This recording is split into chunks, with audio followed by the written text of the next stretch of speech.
So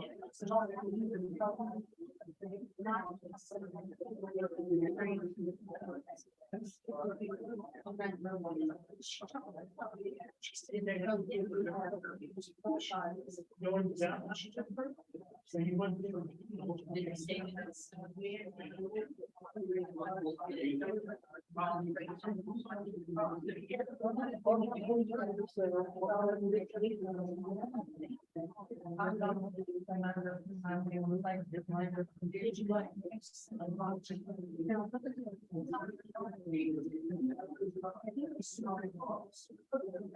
Go ahead, put this on now. We can just keep your shirt there.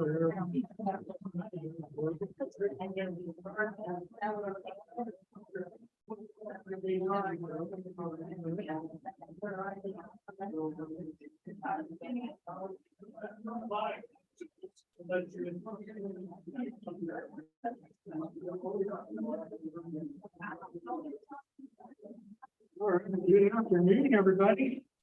Welcome to Senior Wednesday. My name is Brad. I'm the education manager here. I see lots of new faces. Raise your hand if this is your first time here for one of these programs. Okay, all right, very good. Well, we're excited to have you here. We do this every Wednesday at not every Wednesday, the Wednesday of the month rather, at 1:30 p.m. And we have some handouts there with some schedules through May, so we'll have more programs added later on. But we're excited that you're here. So next month, our speaker will be Dr. Cheryl Golden of Newman University with a presentation called Women's Work, Poisons in the Ancient Roman World. Women in Antiquity defend against poisonous substances associated with their households and their professions. How did poisons come to be identified as a woman's preferred method of mischief? That presentation will be on April 5th at 1:30 p.m. Today we have Leo Oliva with the presentation entitled Railroaded, the Industry That Shaped Kansas. Leo Oliva is a retired professor of history at Fort Hays State University and operates his family farm near Woodston. He is the author of a dozen books about frontier military history and Kansas history. He wrote a weekly newspaper column about our Kansas heritage for 22 years. His program, Railroaded, the Industry That Shaped Kansas, is funded by Humanities Kansas. So please join me in welcoming Leo.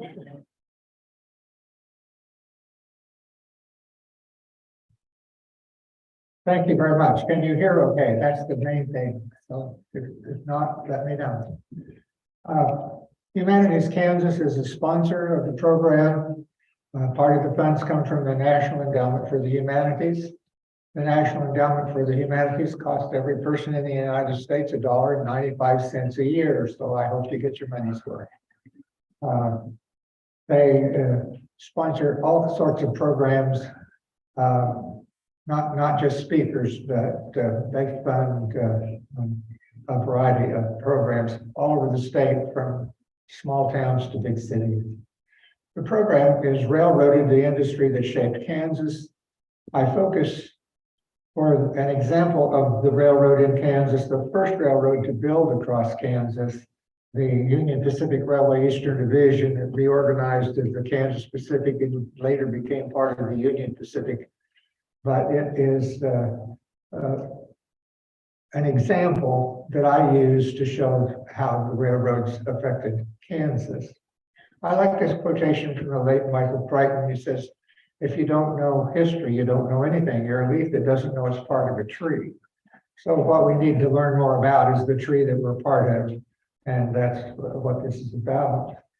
And Jasmine West wrote a number of years ago that the railroad was a big iron needle stitching the country together. And this map from the late 1800s shows that. There aren't many railroads in the West, but you can see that they are expanding westward. Technology is a driving force of history. And we used to say that necessity is the mother of invention, but really it's the other way around. Invention is the mother of necessity. Once something is available that's better, that becomes something you have to have. The railroads perhaps were the greatest technological development of the 19th century, but to understand the importance of it, we all lived without a cell phone, but after they were available, we all had to have one. And that is the power of technology. I think if we were to look at the history of the world for the last 500 years, the most important changes that have happened have been a result of technology and new developments there.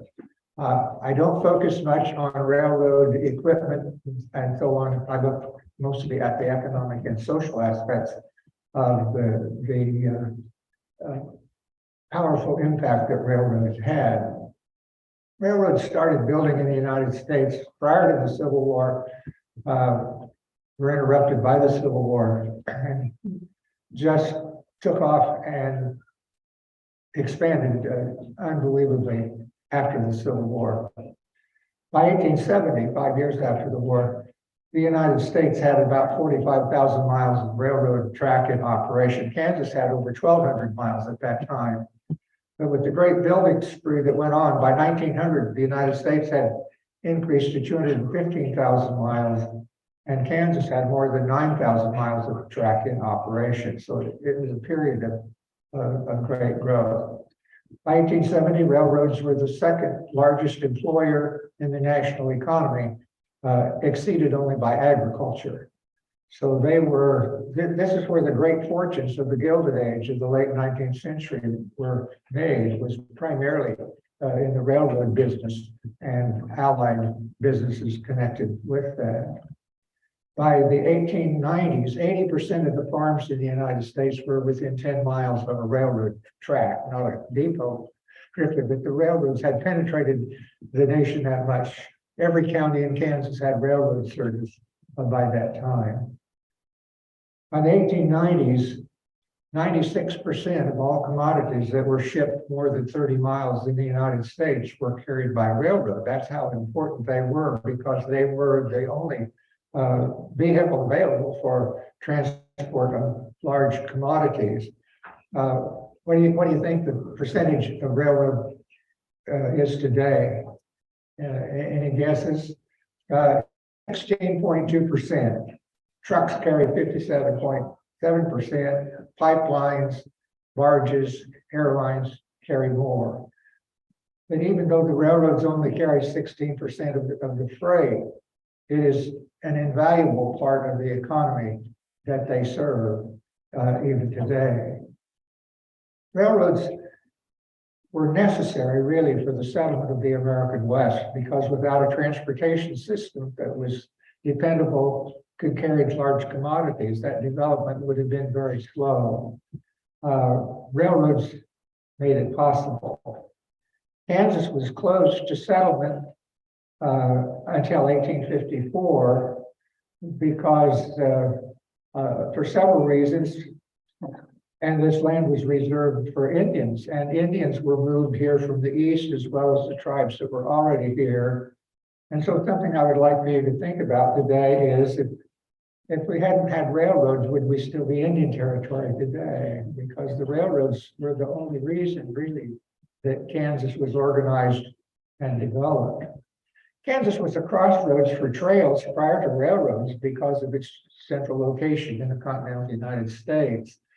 The Santa Fe Trail, the Oregon-California Trail, Smoky Hill Trail, Pony Express, Mormon Trail, all crossed portions of Kansas. But we also are famous for cattle trails. There wouldn't have been any cattle trails without the railroads. They were driving those cattle to cow towns to ship them to a market, and they wouldn't have come without the railroad. This is a map of the railroads in Kansas in 1899. Every county had a railroad by that time, or one was constructing in the county. As I mentioned, Kansas Territory was created to foster railroads, and the railroads followed those old trails. The Atchison, Topeka, and Santa Fe followed the Santa Fe Trail. The Union Pacific Railway Eastern Division followed the Smoky Hill Trail. Those were transportation corridors that are still used today. Modern highways. Interstate 70 follows pretty much the route of the Smoky Hill Trail and the Union Pacific Railway Eastern Division. Railroads brought the people to Kansas. Towns were founded by and for railroads, and if you were a town that expected a railroad and didn't get one, you probably didn't survive. There are supposedly around 6,000 ghost towns or dead towns, towns that never got off the ground in Kansas. And many of those were towns that expected a railroad, and the railroad didn't build to that point. And there's no town that never got a railroad that became a major town. They remained small villages. There are a lot of them, but they couldn't grow without that transportation network. Railroads replaced trails. They were faster, but mostly they were cheaper. This is a cost example based on the contracts from the United States Army Quartermaster Department for the shipment of military supplies to the military posts in the West at the end of the Civil War. A wagon train charged 14 cents per 100 pounds per 100 miles, and the railroads were 3 cents. So if you shipped 50 times 600 miles, the wagon train is going to cost you $840, and the railroad $180. Wagon train is going to take 40 days, and the railroad 3 days. So any place you could ship by rail, you obviously would. And as the railroads built west, the eastern end of those wagon trails moved right with them. When the railroad reached Junction City, for example, that became the eastern end of the Santa Fe Trail and the Smoky Hill Trail. When it got to Fort Hays, that became the eastern end. So as the railroads built westward, the trails were shorter. The railroads had a lot of impacts. One of the things that was important to the settlement of Kansas was that they provided jobs for settlers. The Homestead Act was passed at the same time as the Pacific Railroad Acts were passed in 1862, went into effect in 1863. But if you came out to Kansas to establish a homestead, it takes time to plant a crop and to harvest that crop. And how do you survive until you get that crop? The railroads were demanding anybody that, if you want to work, come to work for us. And it was very common for the head of a family that homesteaded to work for the railroad, maybe for just a few months, but it was an income. Also, the railroads were given huge grants of land, and they needed to sell that land to people because otherwise it was of no value to them. And some people went to work for the railroad and were paid in railroad lands. That was the way to acquire land that wasn't a homestead. The railroad land cost you money. The homestead was virtually free. The Great Buffalo Slaughter wouldn't have been possible without the railroads to haul the hides out. There was been a buffalo hunting for a long period of time before 1870, but the development of a new tanning process for leather of buffalo hides created a great demand not only in the United States, but in Europe and other places. And the Great Slaughter began. The railroads that had built into the Great Plains from 1872 through 1874 shipped 7.5 million buffalo hides out of the Great Plains region. There's no other way that you could have got those out of the region economically except by rail. Some of the railroad hunters said that for every hide that was shipped, probably 5 buffalo were killed because a lot of them were wounded and went off and died someplace, or they tore the hide, ripping it off of the carcass, and they just abandoned it. And I think it's 1878, Colonel Richard I. Dodge, who was the military commander of a number of military posts in Kansas, and he commanded at Fort Hays and Fort Dodge. He wrote a report in which he said, it's possible to walk from Fort Hays to Fort Dodge 90 miles and step on a buffalo bone every step of the way. Now that's a little bit of an exaggeration, but the plains were literally covered with buffalo bones, and pioneer settlers made a living picking up those bones, which had value for fertilizer. White sugar, for example, was even made with the buffalo bones. So the Great Slaughter, and that Great Slaughter made possible the removal of the Indians. The cattle trails were another part of the railroad. The cow towns of Abilene, Ellsworth, Caldwell, Wichita, Dodge City, all were famous cow towns at one point. That didn't last long because railroads built into Texas eventually. And also the Texas cattle carried a tick that gave what they called Texas fever to the local domestic European breeds of cattle in Kansas and often killed them. And as a result of that, the state legislature established a quarantine line. You couldn't drive any Texas cattle east of that line. So that line moved westward. Cattle stopped being shipped from Abilene when they moved the line westward, from Ellsworth when they moved the line westward, from Wichita when they moved westward. Eventually, Dodge City was the main shipping point. And in 1885, the state closed the whole state of Kansas to any cattle driven from Texas. Well, by that time, the railroads had built into Texas, but there were still cattle being driven onto the north as far as Montana to, for the ranchers that were developing in that area. But the quarantine line really brought the end to cattle drives in Kansas. The removal of the Plains Indians was demanded almost by the railroads because they wanted the land cleared so they could sell the land that they were given to settlers. And also, it wasn't good for business if you had Indians attacking the railroad. And early in the railroad history of Kansas, the Plains tribes were moved to reservations, and the railroads helped that by transporting military supplies and troops to make it possible. Why in the world do we have standard time? It's only because of the railroads. Prior to the railroads deciding it's hard to run a railroad when every town has a different time, the towns all set their own time, but probably the meridian, Sunday meridian height was noon, and that's how they set time. So as you travel from east to west in the United States, you would run into all kinds of local times. In 1878, I think it was, the Penn Station in Philadelphia put a clock on the wall in that station for the time of every community that they served. Now, there were several communities maybe that had the same time, but they had 50 different clocks on the wall because of different times.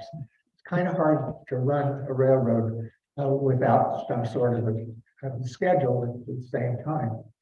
Also, I've been reading some newspapers recently, and even before they established standard time in 1883, the railroads set up their own schedules and used their own time. And I was reading the Downs newspaper the other day, and this is before standard time. And it said Methodist Church meets Sunday, 10 a.m. railroad time. And down below was another notice, I forget the organization, would meet at a certain hour local time. So they were confusing as well. Well, 1883, the railroad interests of Kansas, of the United States and Canada got together. They established the time zones that we still use today and set up standard time. The federal government didn't adopt standard time until 1918 at the close of World War I. And the federal government added daylight savings time. That was not the railroads, so don't blame them. But at any rate, we have standard time. The newspapers read all kinds of stories, and humor was one of the things. And I remember reading it, and I can't remember where it was, but the depot agent was confronted by a member of the community. The member of the community said, "What do you have these time schedules up here for you? The train's always late." And the depot agent said, "Well, if we didn't have that schedule up there, you wouldn't know that it was late." So at least they served that purpose. Well, regular mail service was really made possible by the railroads. We had mail service, but it depended on animals and the weather And you might write a letter, if you were in Kansas and wrote to your relatives back in Ohio, it might take a month before it got there, depending on conditions. But with the railroad, there was regular mail service. Almost every railroad company had a contract with the United States Postal Service to carry mail. And they sorted mail on the trains and delivered it as they passed through those towns. They didn't even have to stop. They had a hook out there and then bag, and you just stuck it out and it hooked it off, and the way they went. And so regular mail service became possible. And that made another thing possible, the mail order catalog. Mail order catalog wouldn't be worth much if you had to wait 6 weeks for delivery or longer. The railroads made delivery efficient, and of course they could deliver almost anything. And with the coming of the railroads, we get the mail order catalog. The first mail order catalog was developed by Montgomery Ward. The first catalog was one sheet of paper with items printed on both sides of what was available. Well, you know that mail order catalogs eventually became 2 inches thick, and they sold everything, including prefabricated houses. Mail order catalogs shipped over 70,000 houses. All the parts were numbered. All you had to do was assemble when it arrived. 70% of those houses are still in use today. Leisure and travel became possible with the railroads.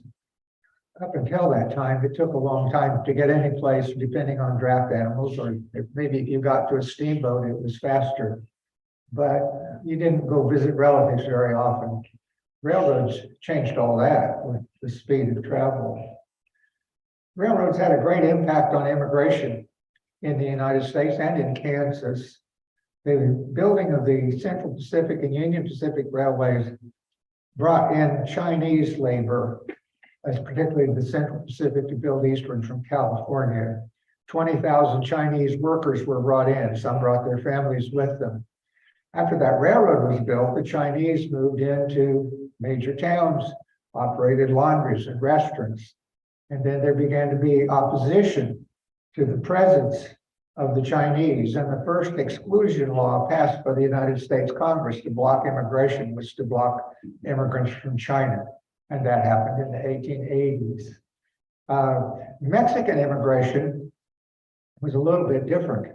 Mexicans were brought in by railroads to help with construction, but they were also kept on and recruited in Mexico to assist with maintenance of track, but also repair shops. Almost every place that had a railroad roundhouse and repair shops had a Mexican community that developed alongside it.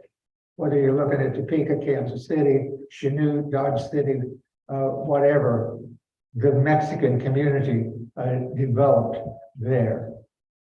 And then those Mexicans continued generation after generation. I talked to a young man in Newton, this is a couple of years ago maybe, who worked for the railroad. He said he was the 5th generation of his family. His, 5 generations back had come from Mexico to work for the railroad, and he was working for the railroad as well. But other forms of immigration were involved with the railroads. European immigration, the railroads were given all this land, and that land was not of much value if they couldn't get somebody to buy it.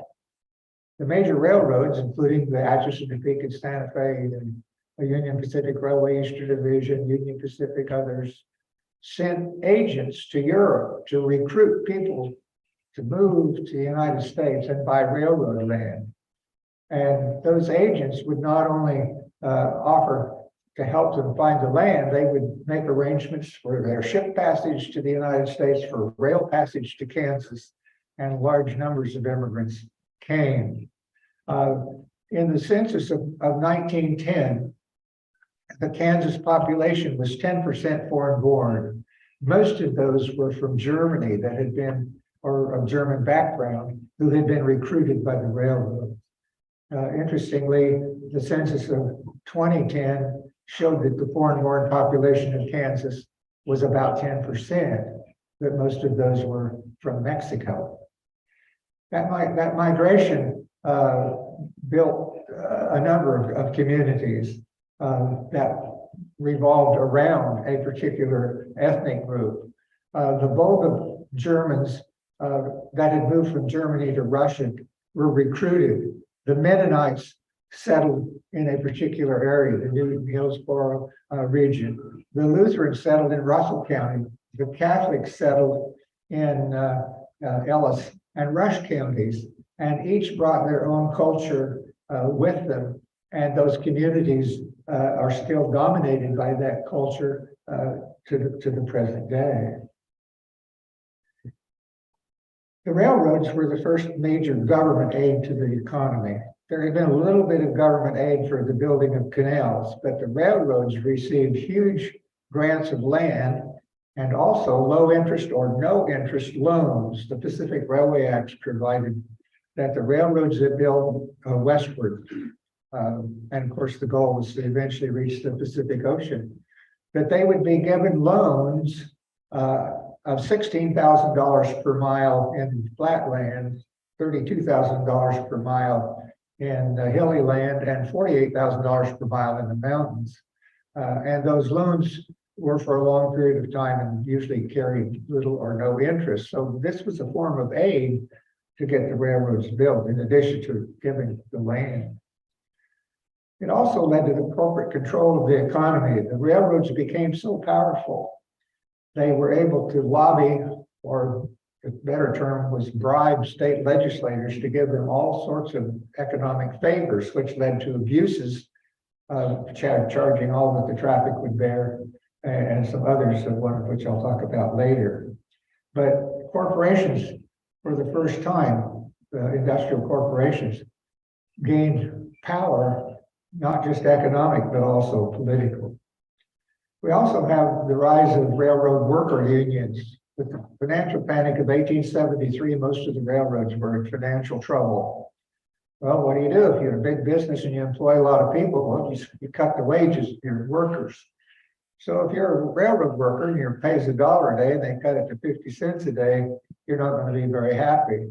And so the unions were organized. Most powerful unions in the nation in the beginning were the railroad unions and, of course, the coal miners about the same time, because they were treated the same way. And as a result of the abuses of the railroads, which were usually a monopoly between 2 points, there wasn't any competition if there was just one railroad that built across a region, led to the first government regulation in the economy. The Interstate Commerce Commission was created in 1887 to stop the abuses of the railroads. Also, without the railroads, it would have been impossible to settle the western 2/3 of Kansas for agriculture, because without the railroads, there was no economic way to ship farm produce out of the area that was far removed from navigable rivers. They had navigated the Kaw River as far as Fort Riley for a number of years, but in 1867, the Union Pacific Railway Eastern Division built a bridge across the Kansas River at Kansas City, or near Kansas City. And that bridge was so low that steamboats couldn't get under it. So that was the end of any steamboating on the rivers of Kansas. And it had been sort of a difficult thing as well, because the stream flow was not very dependable in periods of drought, especially. Animals pulling wagons was not feasible. I studied economics under a professor who had done a study of the cost of shipping wheat or corn, farm commodities, using draft animals and wagons. His conclusion was, you use up the value of the commodity when you've gone about 100 miles. In other words, the cost is too great. And the railroads, of course, could change that. The railroads, as I mentioned, wanted people to settle, they wanted towns, they wanted the Indians removed. And so railroads were really essential for the development of Kansas and the other states of the American West. They needed a station every few miles for business in part, but also they needed a supply of water. Steam engines take a lot of water, and you could only go so far without having water available. So the first thing you scouted for when you're establishing a new town for a railroad is, what do they have for a water supply? And then, you know, you could look at other features, but the water was the essential thing. The railroads were a cause of the Civil War. I want to talk about that in just a minute, but they were also delayed by the Civil War. Construction virtually stopped during that time. When Kansas Territory was created, it was created for one reason: railroads. At the end of the war between the United States and Mexico in 1848, the United States took 3/5 of Mexico and added it to the United States. California became a free state in 1850. New Mexico Territory, which included present Arizona as well, was created in 1850.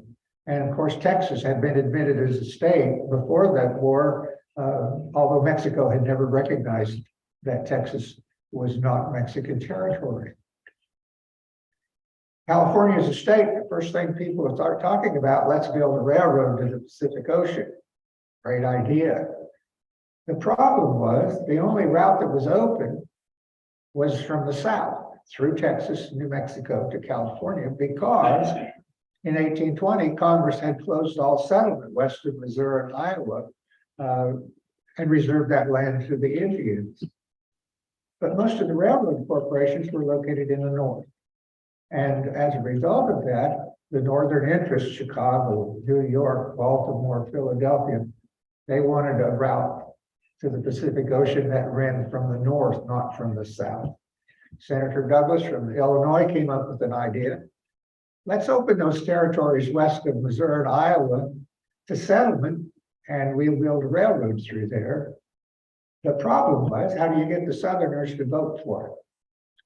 1820, they had closed that area to settlement, and they had also, Congress had also at that time included in the law that slavery could not exist anywhere west of Missouri and Iowa, north of the southern boundary of Missouri. This is part of the anti-slavery force starting to be heard in the United States. But the railroad interests came up with a plan. We'll get Southern votes if we can reopen that area to slavery, which is what they did. Kansas-Nebraska Act provided that the people living in those territories would decide whether those were slave states or free states when they entered the Union. In other words, they would vote on it. And the thinking was, well, we'll get one free state and one slave state, and the Southerners will be happy. The Southerners voted for it, but nobody anticipated what was going to happen in Kansas when the slave interest and the free state interest got into a war. We call it Bleeding Kansas. And that conflict was won by the free state interests that settled here. And Kansas entered the Union as a free state in 1861, following the election of Abe Lincoln in 1860, and the Civil War followed. Would there have been a Civil War without the slavery issue in Kansas? We don't know, but we know that that did cause the Civil War. Everything up to that point had been compromised one way or another. That was not happening when the South, believing they were going to get another slave state, didn't get it. So that was a big factor. The territorial legislatures created railroad companies. The first territorial legislature in 1855, dominated by people from Missouri, who had elected most of the delegates because they came into Kansas to vote, created the Leavenworth, Pawnee, and Western that evolved into the Union Pacific Railway Eastern Division, the first railroad to build across Kansas. And then in 1859, they created the Atchison and Topeka Railroad Company that evolved into the Atchison, Topeka, and Santa Fe, and also the Central Branch that built across northern Kansas was later taken over by the Missouri Pacific. So the territorial legislatures created some of the most important railroads in Kansas history and even in American history. There are a lot of railroads on paper, but by the time the Civil War broke out, there were 5 miles of track actually built in Kansas. This was the Elwood Marysville Railroad that built 5 miles and ran out of money in 1860 before the Civil War. Now, why did they start a railroad at Elwood, Kansas? Well, the Hannibal and St. Joseph Railroad had built across northern Missouri and had completed that in 1859. All you needed to do was take the goods off of the train at St. Joseph, ferry it across the river, put it on a railroad at Elwood, and you could send it on west. And they planned to go to Marysville, and then when they got there, they were going to build north to connect with railroads building along the Platte River. They ran out of money, and then the war came along. The only construction in Kansas during the war was late in the war. The Union Pacific Railway Eastern Division built as far as Lawrence in December of 1864. They were in Topeka in 1865 and then kept building on west. Federal grants began in 1863, and a lot of land was given to the railroads. This is a map showing the land grants to railroads in Kansas. 1 of every 5 acres in Kansas was given to the railroads. Those railroads that qualified and were given the grant were given 10 alternate sections on each side of the track. In other words, they got 20 sections of land, each section square mile, 640 acres. And so 1/5 of the land in Kansas was given to the railroads. That route, that first railroad that built across Kansas to Denver, that grant continued in Colorado Territory. And so the Union Pacific Railway advertised that they had 8 million acres of land for sale that had been just given to them to help fund the railroads. These are the companies in Kansas that got the grants in Kansas. Union Pacific Railway Eastern Division over 6.6 million. Atchison, Topeka, and Santa Fe almost 3 million. The Missouri, Kansas, and Texas or Katy line over 1 million. The Kansas City, Lawrence, and Southern got 250,000, and the Kansas City, Fort Scott, and Gulf got about 90,000. So almost 11 million of the 53 million acres in Kansas were given directly to the railroad. Railroads started slow, expanded quickly. By 1890, 8,797 miles in Kansas. So construction costs were high, and the railroads were deep in debt. Railroads were public corporations, and so they sold stock to raise money. But the directors of a railroad created a construction company, which they controlled. They then would contract with that construction company to build the line and pay them about twice of what their costs were. So the construction company is making a pile of money that the directors have, and the companies that have paid the bill and all the stockholders holding the stock are losing everything. All these railroads were deep in debt. That's one of the things that the Interstate Commerce Commission corrected when they found out how to fix it. But the railroads were really taking advantage of every opportunity that they could until somebody caught them in the act. Well, how many miles of railroad track do you think are in operation in Kansas today? According to the Kansas Department of Transportation, and they change this periodically, there are now 4,641 miles of track in operation, about half what it was at its peak. Wichita railroads, these are the main railroads that built into Wichita. Atchison, Topeka, and Santa Fe reached here 1872. St. Louis, San Francisco, or the Frisco line, 1880. Missouri Pacific, 1883. The Chicago, Rock Island, and Pacific, 1887. Wichita, for a time, was an important cattle town and a shipping point for a lot of commodities, and a lot of lines built westward from Wichita into southwest Kansas. So it became an important railroad town. Construction of the railroad involved building that roadbed, cutting ties, and the farther west you went in Kansas, the farther it was to find, harder it was to find trees to cut for ties. But they discovered there was a forest northeast of where Colorado Springs is today. And they've hired workers from Mexico to cut the ties there and then haul them with oxen and wagons to the railroad, so that they would have ties to make it all the way to Denver. You'll notice the ties in this photo are only flat on one side. The rail side is the only flat part that you need. That cramp gauge was used because the railroad, standard gauge railroad, 4 feet 8.5 inches between the rails. And if you didn't make it exact, you know, the rail cars are not going to stay on that track if it varies in width. So they still use a similar gauge today to keep the rails so far apart. When rails were laid, after the ties were put down, they were pushed ahead of a locomotive on a flat car, and the workers would fasten them down, and then they would push the flat car ahead and do the next 2 rails. And then when the car was empty, they would tip it off the track and push the next one ahead. So they could lay about 2 miles of track per day.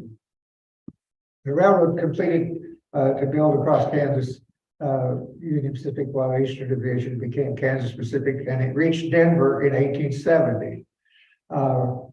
The cost of construction, $34 million for 639 miles. If you converted that, it was $53,000 per mile. But if you converted it to today with inflation, it would be right at $1 million per mile that it cost. When the railroad was completed and the Kansas Pacific was consolidated with other lines in 1880, someone said, quote, "It was a hastily constructed highway which cost 3 times as much as it was worth, and yet was worth many times more than 3 times as much as it cost." That's kind of a tongue twister. But basically what they're saying is they had spent much more money for the track and the equipment than it was worth. But the value of the railroad to the developing economy was worth many times more than what they had paid for it. The first complete transcontinental railroad we usually think of as joining in Utah, but it actually went through Kansas because there was no bridge at Omaha until 1874. And this is another part of technology. Whoever got the first bridge across the Missouri River had a great advantage. There was kind of a contest between Leavenworth and Kansas City. Kansas City got it, and Leavenworth, which had been probably ahead of Kansas City as a commercial center, fell behind. This bridge, called the Hannibal Bridge because it was built on an extension of the Hannibal and St. Joseph line at Kansas City, was a swing bridge. This is a picture of it colorized of the dedication in 1869. And that section would pivot sideways so the steamboats could go by, and then swing back so that the train could go through. There were a number of photographers that traveled the railroads. I just mentioned 2 of these. Alexander Gardner, Civil War photographer, came out in 1867 at the request of the Missouri Pacific and the Union Pacific Railway Eastern Division, and he photographed the track from St. Louis to the end of track west of Hayes. And then in 1873, Robert Benecke, a German immigrant in St. Louis, photographed, and these collections are available online. The Benecke collection is Southern Methodist University, the Gardner collection at Kansas State Historical Society. But these are, I'll just share quickly a few photos.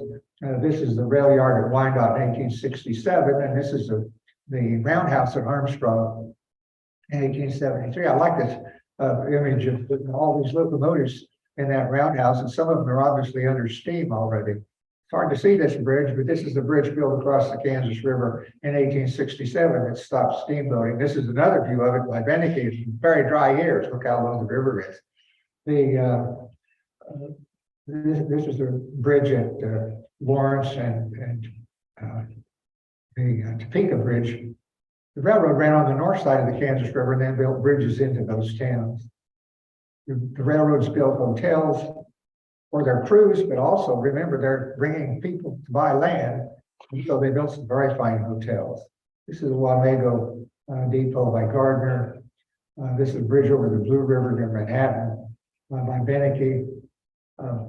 Manhattan Depot, 67. I like this photo. There are not very many pictures of passenger cars, but the passengers actually in the picture. But this was taken at Junction City by Gardner. This was a split west of Junction City. The Union Pacific Railway Eastern Division built a spur that went to Fort Kearny in Nebraska. This is where they split. Note that they have a big water tank that can add water to locomotives on either track as they're heading out. The steam engines at that time used about 200 gallons of water per mile. So you can understand why they had to have water available. Bridges were something that required more work. This is a bridge near Fort Harker. There is a train on that track with a bunch of flat cars right on top of it. But the bridges were the most difficult part of building across Kansas. This is Fort Harker in 1867, became a shipping point for military supplies from that point on to the southwest. These are the stockyards at Ellsworth in 1873. Ellsworth's last big year as the cattle town was 74, some in 75, and after that, that had moved on west. This is laying track west of Hayes, the end of Gardner's trip. This is a construction supply train taken by Gardner. The Indian resistance was considerable. There are a number of illustrations of it. This is, I think, from Harper's Weekly, trying to destroy. They would try to pry the rails off to derail a train. They would chop down telegraph poles. William Cody contracted with the Union Pacific Eastern Division to supply buffalo to feed the construction crews. He claimed he killed 4,280 in 17 months. And of course, he earned the name Buffalo Bill. And you may have heard when you were in grade school that the railroad split the buffalo herd in the Great Plains into two great herds because buffalo wouldn't cross the railroad track. Well, that's true. Why were so many trains stopped for hours while the buffalo were crossing? And of course, it was a problem. The railroads had excursion trains for buffalo hunting. They had their own taxidermy office. This is a Kansas Pacific taxidermy office in Kansas City, Missouri. If you shot a buffalo out the window of a passenger car, they had somebody, if you wanted the head, they would get it and they would mount it for you.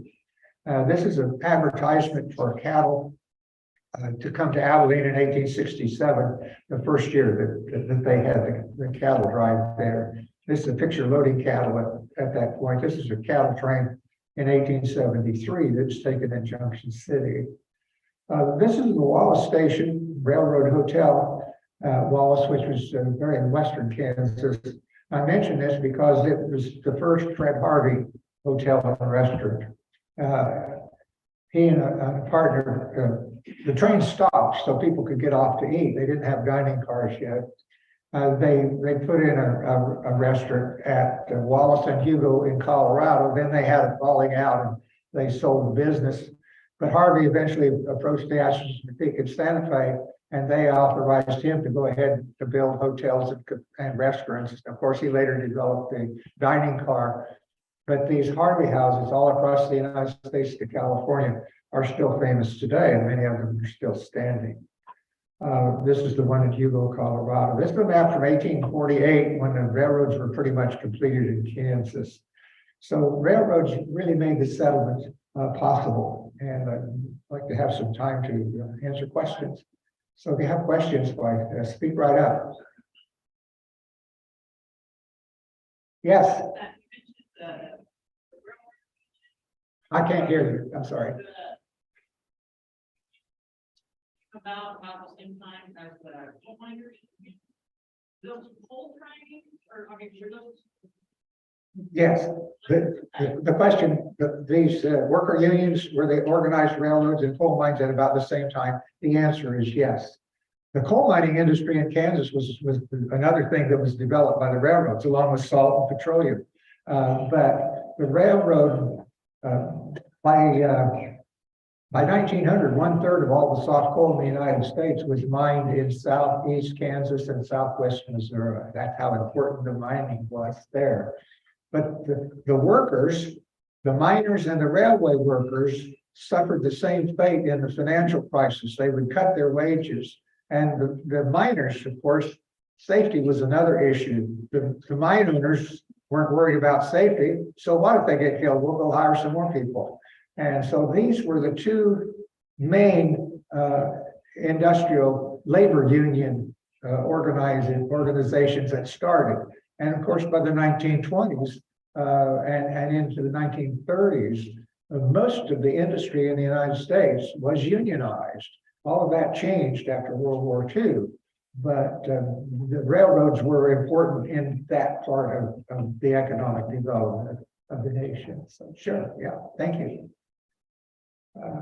Other questions, just speak out. Yes, right here. Well, I was just wondering about the tracks, the original, are there any original or what percentage of tracks? I mean, from the very time they were laid. There, I mean, the question about the railroad track. yeah. The original track, they were saving money every place they could. In fact, the Union Pacific in Nebraska, in order, they had to build so far to get a land grant. They literally built track and just used every fourth tie in order to speed up to get the railroad built. Then they would go back later and insert the other ties. The weight of the rail that was used in the beginning was called 20-pound rail. It weighed 20 pounds per foot. That was not heavy enough for the trains that developed. Today, most railroads are 120 pounds per foot. And of course, they carry tons more freight than they did then. As far as I know, there is no original track in operation. Now, there may be some places that they have samples of it. There's a little railroad track. I think it's Blue Rapids. They have 12 miles of what was once the Missouri Pacific line. And they have a hand car or something that they give people rides, but it's not the original track. Those tracks have been replaced even before that railroad went out of business. Usually on a planning basis or an emergency, but it's like the one that we're trying to replace for Amtrak in Kansas recently. That they were gonna do, Yes, a lot of railroad track has deteriorated to the point that it needs to be, I mean, it wears out. And it costs a lot to replace it, and that's one of the factors of the decline of the railroads in the United States.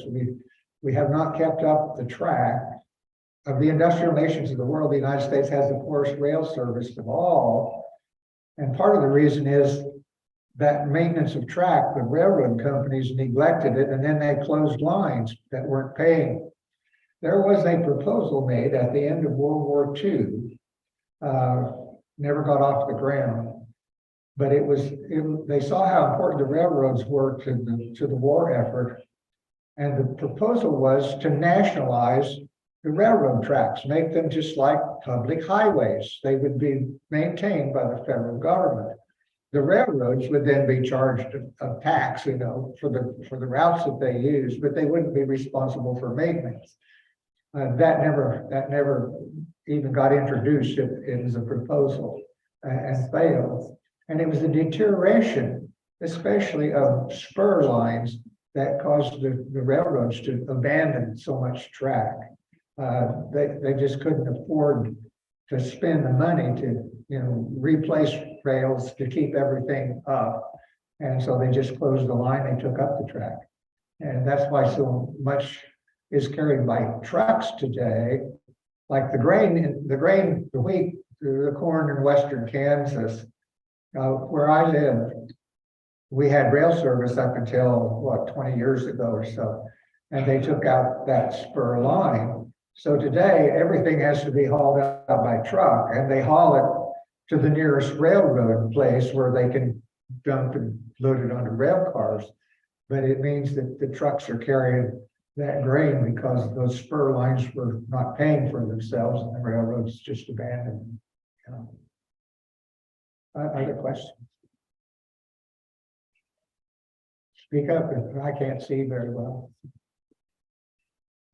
Okay, Well, I'll ask one more question. okay. In your opinion, what, or when do you think we'll have a train coming through Wichita?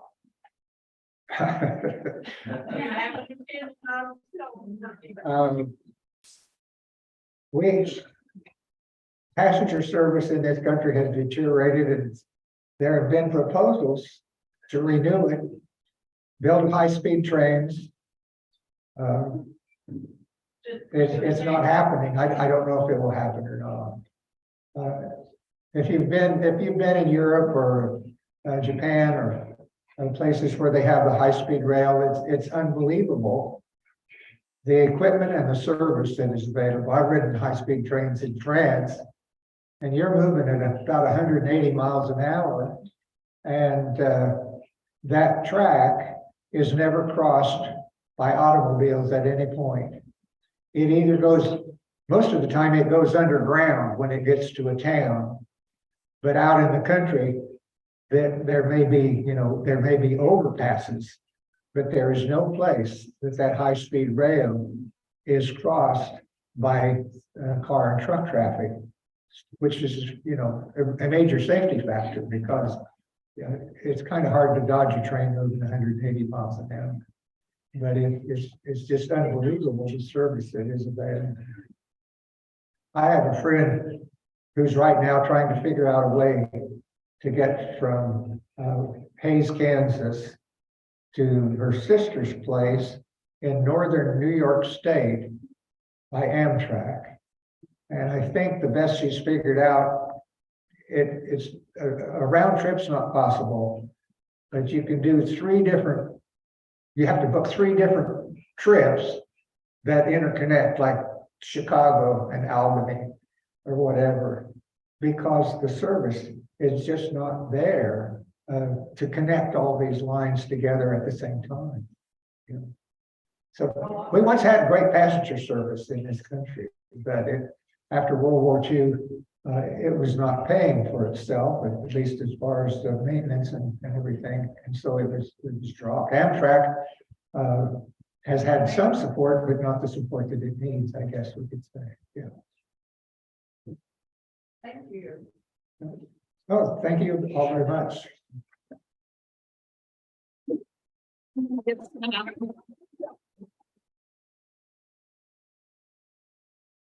you very much, Leo.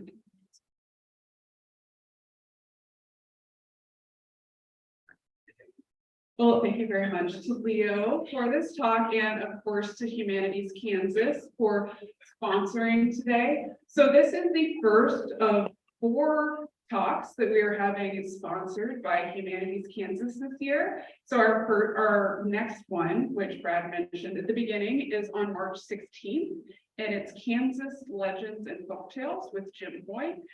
And then the other 2 are in May. They're about the Kansas City Monarchs baseball team. And then there's another one about Kansas language. The information for all of these is on our website. Also, you may have noticed on your tables, there's some little sheets of paper that you can take. If your table is out, there is a big stack on the table if you'd like to take one. Also, you may have noticed on your table that I do have sign-up slips for emails. So we send out emails for these before every one of the talks, usually a day or 2 in advance. So those are really helpful if you'd like to hear about what the topic is going to be before each of these talks. Also, if this is your first time here for a Senior Wednesday or for a talk, welcome. We're glad to have you here. We do educational talks like these every single month, even when we don't have Humanities Kansas sponsorship. So you can also get those through the emails and such. And if you find that you like these, we have memberships that help you to come to every single one for free. So feel free to give these a try. And if you like it, you can get a membership. Finally, you may have noticed, at least finally on this topic, you may have noticed that we have a whole tech setup here by Leo with a camera, with a light and everything. We do stream these live online. So all of these Humanities Kansas talks are free to view online. So if you want to go back and watch it again, or if for one of these future talks, you're not able to make it, we are making links to that available so you can watch it on YouTube. And then for the rest of our talks, we do that as well, and we make those available to our members. So that's the first thing. Second thing is you may have seen on the table that we have our annual gala coming up. It's called the Mott Gala, which stands for Museum of World Treasures. That's what MOWT means. And tickets just went on sale today. We're really excited about this event. There's going to be keynote speakers. There's going to be a VIP hour. We're also curating a special mini exhibit just for that evening. So there's certain things that are in our collection that are not on display normally, and we're going to be bringing them out just for that evening, for the fundraiser. We're extremely excited about that. That'll all be coming in the email as well. But if you're really interested, tickets are on the website, or you can call or get them at the front desk. So with that, I'm going to wrap it up. Thank you for coming, and we hope to see you at Coffee with the Curator.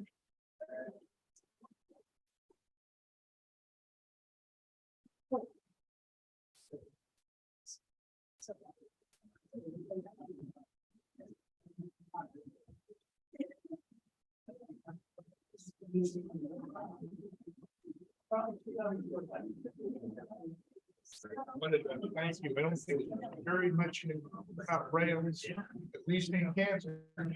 You don't know, and you covered it very thoroughly. Thank you. Thank you for coming.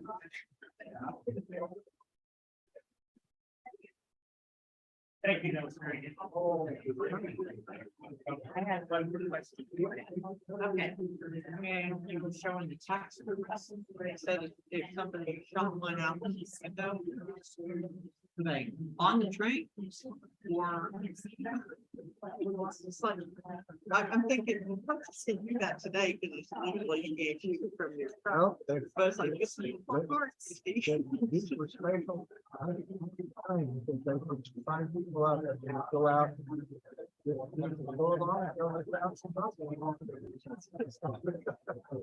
How would they do it? It's just. Well, probably whether just they got. another A head, yeah, that's like. That's the same one. Right. Yes, thank you. It was a big. Yeah, it was like that. I mean, yeah, I mean, it's long, drink the fire, you know, you're. Okay, here comes the herd, get ready, you know, and also they're fishing a barrel. Fine.